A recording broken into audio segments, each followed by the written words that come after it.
नमस्कार दोस्तों, सुंदरकांड के अगले भाग में आपका स्वागत है। और आप ये मत समझिए कि सुंदरकांड कई भागों में बटा हुआ है, क्योंकि वीडियो अलग अलग आ रहे हैं तो इसका ये मतलब नहीं है कि सुंदरकांड कई भागों में बटा हुआ है। सुंदरकांड एक पूरा सोपान है जो मैंने आपको पहले वीडियो में बता दिया था। तो चलिए स्टार्ट करते हैं सुंदरकांड का अगला वीडियो।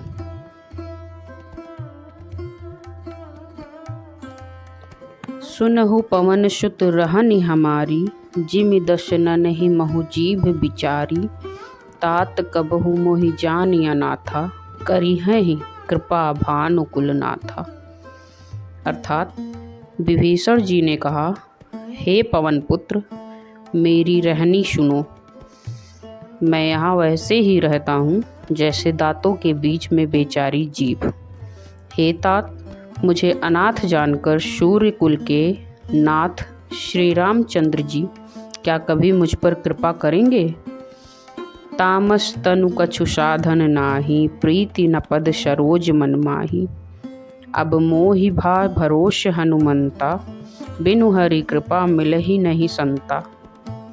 मेरा तामसी शरीर होने से, तामसी का अर्थ होता है राक्षस, मेरा तामसी शरीर होने से साधन तो कुछ बनता नहीं, और न मन में श्री रामचंद्र जी के चरण कमलों में प्रेम ही है। परंतु हे हनुमान, अब मुझे विश्वास हो गया है कि श्री राम जी की मुझ पर कृपा है, क्योंकि हरि की कृपा के बिना संत नहीं मिलते। जो रघुबीर अनुग्रह कीना, तो तुम मोहि दरसु हठि दीना। सुनहु विभीषण प्रभु कै रीति, करहि सदा सेवक पर प्रीति। अर्थात जब श्री रघुवीर ने कृपा की है, तभी तो आपने मुझे हट करके अपनी ओर से दर्शन दिए हैं। हनुमान जी ने कहा, हे विभीषण, सुनिए, प्रभु की यही रीति है कि वे सेवक पर सदा ही प्रेम किया करते हैं। कहु कवन मैं परम कुलीना, कपि चंचल सब ही विधिहीना। प्रात ले जो नाम हमारा, तेहि दिन ताहि न मिले आहारा। भला कहिए मैं ही कौन बड़ा कुलीन हूँ, चंचल वानर हूँ और सब प्रकार से नीच हूँ। प्रातःकाल जो हम लोगों का नाम ले ले तो उस दिन उसे भोजन ना मिले। असमय अधम सखा सुन मोहू, पर रघुबीर कीनी कृपा सुमिर गुण भरे बिलोचन नीर। हे सखा, सुनिए, मैं ऐसा अधम हूँ, पर श्री रामचंद्र जी ने तो मुझ पर भी कृपा की है। ये हनुमान जी कहते हैं। भगवान के गुणों का स्मरण करके हनुमान जी के दोनों नेत्रों में प्रेमाश्रुओं, मतलब प्रेम से भरे आंसू भर आए। जानत हूँ अस स्वामी बिसारी, फिरहि ते काहे ना होहि दुखारी। एहि विधि कहत राम गुण ग्रामा, पावा निर्वाच्य विश्रामा। अर्थात जो जानते हुए भी ऐसे स्वामी श्री रघुनाथ जी को भुलाकर विषयों के पीछे भटकते फिरते हैं, वे दुखी क्यों ना हो। इस प्रकार श्री राम जी के गुण समूहों को कहते हुए उन्होंने अनिर्वचनीय परम शांति प्राप्त की। पुनि सब कथा विभीषण कही, जे विधि जनक सुता ता रही। तब हनुमंत कहा सुनु भ्राता, देखि चहु जानकी माता। अर्थात फिर विभीषण जी ने श्री जानकी जी जिस प्रकार वहाँ अर्थात लंका में रहती थीं, वह सब कथा कही। तब हनुमान जी ने कहा, हे भाई सुनो, मैं जानकी माता को देखना चाहता हूँ। जुगुत विभीषण सकल सुनाई, चले पवन सुत विदा कराई। करि सोई रूप गयउ पुनि तहवा, बन अशोक सीता रह जहवा। विभीषण जी ने माता के दर्शन की सब युक्तियाँ कह सुनाई। तब हनुमान जी विदा लेकर चले। फिर वही पहले का मशक सरीखा रूप धर कर वो गए जहाँ अशोक वन में, वन के जिस भाग में सीता जी रहती थीं, देखि मन ही महुकीन प्रणामा, बैठे ही बीत जात निशजामा। कृष तनु शीश जटा एक बेनी, जपति हृदय रघुपति गुण श्रेणी। सीता जी को देखकर हनुमान जी ने उन्हें मन ही मन में प्रणाम किया। उन्हें बैठे ही बैठे रात्र के चारों पहर बीत जाते हैं। शरीर दुबला हो गया है, सिर पर जटाओं की एक बेड़ी है। हृदय में श्री रघुनाथ जी के गुण समूहों का जाप करती रहती हैं। निज पद नयन दिए मन राम, पद कमल लीन। परम दुखी भा पवन सुत, देख जानकी दीन। श्री जानकी जी नेत्रों को अपने चरणों में लगाए हुए हैं, नीचे की ओर देख रही हैं और मन श्री राम जी के चरण कमलों में लीन है। जानकी जी को दुखी देखकर पवन पुत्र हनुमान जी बहुत ही दुखी हुए। तरु पल्लव महु रहा लुकाई, करई विचार करो का भाई। तहि अवसर रावण तो आवा, संग नारी बहु किए बनावा। हनुमान जी वृक्ष के पत्तों में छिप रहे और विचार करने लगे कि हे भाई, क्या करूं, इनका दुख कैसे दूर करूं। उसकी समय हनुमान जी वृक्ष के पत्तों में छिप रहे और विचार करने लगे कि हे भाई, क्या करूं, इनका दुख कैसे दूर करूं। उसी समय बहुत सी स्त्रियों को साथ लिए सज धज कर रावण वहां आया। बहुविधि खल सीतहि समुझावा, शाम दान भय भेद दिखावा। कह रावण सुन सुमुख शयानी, मंदोदरी आदि सब रानी। अर्थात उस दुष्ट ने सीता जी को बहुत प्रकार से समझाया, साम दान भय और भेद दिखलाया। रावण ने कहा, हे सुमुखी, हे सयानी, सुनो, मंदोदरी आदि सब रानियों को तव अनुचरी करऊ पन मोरा। एक बार बिलोक की महु मम ओरा। तृण धरि ओट कहति बैदेही, सुमिरि अवधपति परम शनेही। मैं तुम्हारी दासी बना दूंगा, यह मेरा प्रण है। तुम एक बार मेरी ओर देखो तो सही। अपने परम स्नेही कौशलाधीश श्री रामचंद्र जी का स्मरण करके जानकी जी तिनके की आड़ करके कहने लगी, सुनु दशमुख खगोत प्रकाशा, कबहू की नलनी करई विकासा। असमन समझु कहत जानकी, खल सुधि नहीं रघुवीर वानकी। हे दशमुख, सुन, जुगनू के प्रकाश से कभी कमलिनी खिल सकती है। जानकी जी फिर कहती हैं, तू अपने लिए भी ऐसा ही मन में समझ ले। रे दुष्ट, तुझे रघुवीर के बाढ़ की खबर नहीं है। शठ सुने हरि आने ही मोई, अधम निलज्ज लाज नहीं तो ही। रे पापी, तू मुझे सूने में हर लाया है। रे अधम निर्लज्ज, तुझे लज्जा नहीं आती। आप ही सुनी खगोत, शम राम ही भानु समान। परुष बचन सुनि काढ़ी अशि बोला, अति खिसियान। अपने को जुगनू के समान और रामचंद्र जी को सूर्य के समान सुनकर और सीता जी के कठोर वचनों को सुनकर रावण तलवार निकालकर बड़े गुस्से में आकर बोला, सीता तय मम कृत अपमाना, कठिहउ तव शिर कठिन कृपाना। नाहिता सपदि मानु मम बानी, सुमुखी होती ना जाता जीवन हानि। सीता, तूने मेरा अपमान किया है, मैं तेरा सिर इस कठोर कृपाण से काट डालूंगा, नहीं तो जल्दी मेरी बात मान ले। हे सुमुख, नहीं तो जीवन से हाथ धोना पड़ेगा। श्याम सरोज दाम सम सुंदर, प्रभु भुज करी कर शम दश कंधर। सो भुज कंठ की तव अशि घोरा, सुनु शठ अश प्रवान पन मोरा।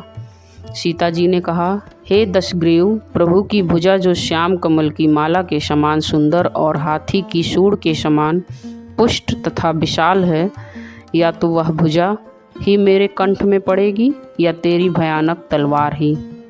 रे शठ, सुन, यही मेरा सच्चा प्रण है। चंद्रहास हरु मम परितापम, रघुपति विरह अनल संजातम। शीतल निशित बहषि बरधारा, कह सीता हरुमम दुख भारा। सीता जी कहती हैं, हे चंद्रहास, श्री रघुनाथ जी के विरह की अग्नि से उत्पन्न मेरी बड़ी भारी जलन को तू हर ले। हे तलवार, तू शीतल, तीव्र और श्रेष्ठ धारा बहाती है, अर्थात तेरी धारा ठंडी और तेज है। तू मेरे दुख के बोझ को हर ले। सुनत बचन पुनि मारन धावा, मयत नया कही नीति बुझावा। कहे सी सकल निशिचरिन बुलाई, सीत ही बहुविधि त्रास हो जाई। सीता जी के ये वचन सुनते ही वह मारने दौड़ा। तब मैदानों की पुत्री ने, मंदोदरी ने नीति कहकर उसे समझाया। तब रावण ने सब राक्षसियों को बुलाकर कहा कि जाकर सीता को बहुत प्रकार से भय दिखलाओ। मास दिवस महु कहा न माना, तौ मैं मार भी काढ़ी कृपाना। यदि महीने भर में यह कहा न माने तो मैं इसे तलवार निकालकर मार डालूंगा। भवन गयेउ 10 कंधर इहाँ, पिशाचनी वृंद, सीत ही त्रास देखा वही धरही रूप बहुमंद। रावण घर चला गया। यहाँ राक्षसियों के समूह बहुत से बुरे रूप धरकर सीता जी को भय दिखलाने लगे। त्रिजटा नाम राक्षसी एका, रामचरण रति निपुण विवेका। सबन हो बोल सुनाए सी सपना, सीत ही से करहु हित अपना। उनमें एक त्रिजटा नाम की राक्षसी थी। उसकी श्री रामचंद्र जी के चरणों में प्रीति थी और वह विवेक और ज्ञान में निपुण थी। उसने सबों को बुलाकर अपना स्वप्न सुनाया और कहा, सीता जी की सेवा करके अपना कल्याण कर लो। सपने बानर लंका जारी, जातु धान सेना सब मारी। खर आरूढ़ नगन 10 सीसा, मुंडित सिर खंडित भुज बीसा। स्वप्न में मैंने देखा कि एक बंदर ने लंका जला डाली, राक्षसों की सारी सेना मार डाली गई। रावण नंगा है और गधे पर सवार है, उसके सिर मुड़े हुए हैं, 20 भुजाएं कटी हुई हैं। एहि विधि सो दक्षिण दिश जाई, लंका मनहु विभीषण पाई।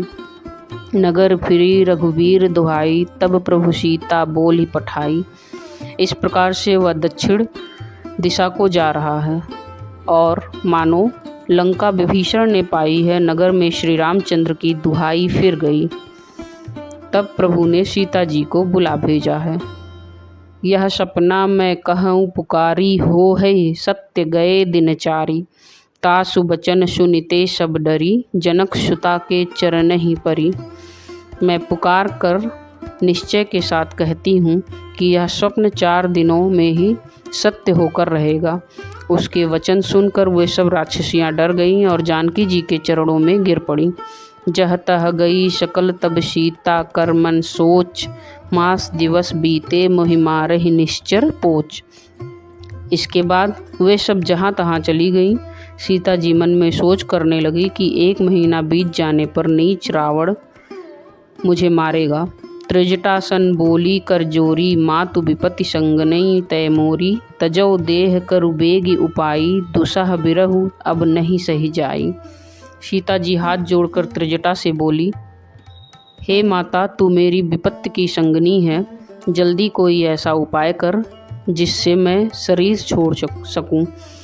विरह असह्य हो चला है, अब यह सहा नहीं जाता।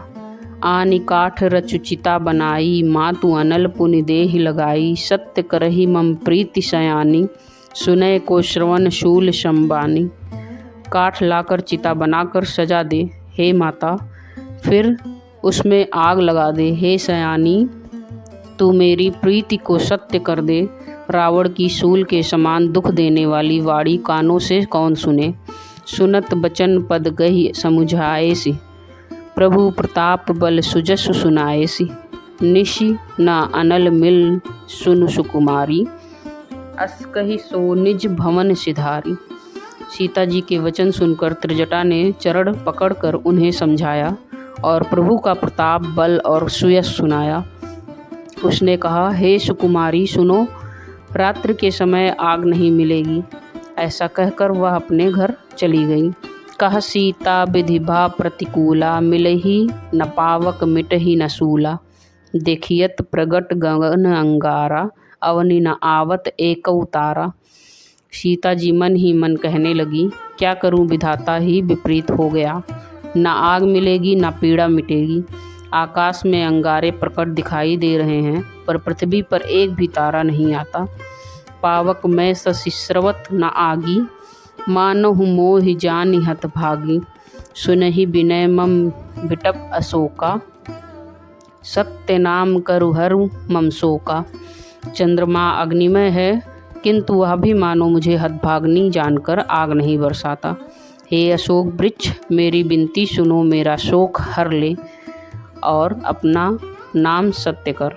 नूतन किशलय अनल समाना, देहि अग्नि जानि करहि निदाना। देखि परम बिरहा कुल सीता, सोछन कपिहि कलप संबीता। तेरे नए नए कोमल पत्ते अग्नि के समान हैं। अग्नि दे, विरह रोग का अंत मत कर, अर्थात विरह रोग को बढ़ाकर सीमा तक ना पहुँचा। सीता जी को विरह से परम व्याकुल देखकर वह क्षण हनुमान जी को कल्प के समान बीता। कपि करि हृदय विचार, दीन ही मुद्रिका डारि तब। जनु अशोक अंगार, दिन हर्षि उठी कर गे गहेऊ। तब हनुमान जी ने हृदय में विचार कर सीता जी के सामने अंगूठी डाल दी, मानो अशोक ने अंगारा दे दिया। यह समझकर सीता जी ने हर्षित होकर उठकर उसे हाथ में ले लिया। तब देखी मुद्रिका मनोहर, राम नाम अंकित अति सुंदर। चकित चितौ मुद्री पहचानी, हर्ष विवाद हृदय अकुलानी। तब उन्होंने राम नाम से अंकित अत्यंत सुंदर व मनोहर अंगूठी देखी। अंगूठी को पहचान कर सीता जी आश्चर्यचकित होकर उसे देखने लगी और हर्ष तथा विषाद से हृदय में अकुला उठी। जीति को शकई अजय रघुराई, माया ते असिरच नहीं जाई। सीता मन विचार कर नाना, मधुर बचन बोले हनुमाना। वे सोचने लगी, श्री रघुनाथ जी तो सर्वथा अजय हैं, उन्हें कौन जीत सकता है। और माया के उपादान से सर्वथा रहित दिव्य चिन्मय अंगूठी बनाई नहीं जा सकती। सीता जी मन में अनेक प्रकार के विचार कर रही थी। इसी समय हनुमान जी मधुर वचन बोले, रामचंद्र गुण वर्णय लागा, सुनत ही सीता कर दुख भागा। लागी सुनय श्रवण मन लाई, आदिहु ते सब कथा सुनाई। वे श्री रामचंद्र जी के गुणों का वर्णन करने लगे, जिनके सुनते ही सीता जी का दुख भाग गया। वे कान और मन लगाकर उन्हें सुनने लगी। हनुमान जी ने आदि से लेकर सारी कथा कह सुनाई। श्रवणामृत जहि कथा सुहाई, कहीं सो प्रगट होत किन भाई। तब हनुमंत निकट चली गयऊ, फिर बैठी मन विस्मय भयऊ। सीता जी बोली, जिसने कानों के लिए अमृत रूप यह सुंदर कथा कही, वह हे भाई प्रकट क्यों नहीं होता। तब हनुमान जी पास चले गए। उन्हें देखकर सीता जी फिर कर मुख फेर कर बैठ गई। उनके मन में आश्चर्य हुआ। रामदूत मैं मातु जानकी, सत्य शपथ करुणा निधान की। यह मुद्रिका मातु मैं आनी, दीन ही राम तुम कह सहिदानी। हनुमान जी ने कहा, हे माता जानकी, मैं श्री राम का दूत हूँ, करुणा निधान की सच्ची शपथ करता हूँ। हे माता, यह अंगूठी मैं ही लाया हूँ। श्री राम जी ने मुझे आपके लिए यह शहीदानी अर्थात निशानी या पहचान दी है। नर बानर ही संग कहू कैसे, कही कथा भई संगति जैसे। सीता जी ने पूछा, नर और बानर का संग कहो कैसे हुआ। तब हनुमान जी ने जैसे संग हुआ था वह सब कथा कही। आपको इसकी प्लेलिस्ट मिल जाएगी, आप चैनल पर प्लेलिस्ट देख सकते हैं और पूरा सुंदरकांड एक ही प्लेलिस्ट में सुन सकते हैं। अगर आपको ये वीडियो अच्छी लगी हो तो वीडियो को लाइक करें और चैनल को सब्सक्राइब करें, ताकि आने वाले सारे भाग आपको आसानी से मिल सकें। धन्यवाद।